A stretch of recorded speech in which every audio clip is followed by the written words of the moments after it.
Hello, আমি advocate পলাশ মণ্ডল, Bangladesh supreme court. আশা করি সবাই ভালো আছেন, সুস্থ আছেন। মুসলিম আইনে স্ত্রী কখনো খোরপোশ পাবে না যদি নিম্নোক্ত বিষয়সমূহ তার স্বামী প্রমাণ করতে পারে মকদ্দমায়, তাহলে স্ত্রী খোরপোশের যে দাবি নিয়ে মকদ্দমাটি দায়ের করেছেন সেটি স্ত্রী কখনোই পায় না। যেমন, স্বামী স্ত্রীর সাথে কখনোই খারাপ ব্যবহার বা খারাপ আচরণ করেনি। নাম্বার 2, স্বামী স্ত্রীকে নিজ বাড়িতে নিতে চেষ্টা করেও ব্যর্থ হয়েছেন। নাম্বার 3, স্ত্রী যৌক্তিক কারণ ছাড়াই স্বামীর বাড়িতে যেতে অস্বীকার করেছেন। এই সকল বিষয়গুলো আইনের রোলিং আকারেই রয়েছে।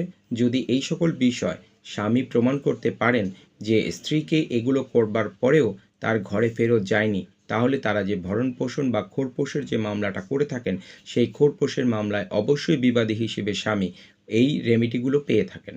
তো সর্বসাকল্যে তাকে প্রমাণ করতে হবে, নিম্নোক্ত যে বিষয়গুলো বললাম সেই বিষয়গুলো তোকে আইনের মাধ্যমে প্রমাণ করতে হবে। তাহলে আইনের নজির রয়েছে বা রোলিং রয়েছে, যে রোলিংয়ের দ্বারা স্বামী তার খোরপোশের যে বিষয়গুলো দাবিটা উত্থাপিত হয়েছে তার স্ত্রী কর্তৃক, সেটা রিভোকের সুযোগ রয়েছে।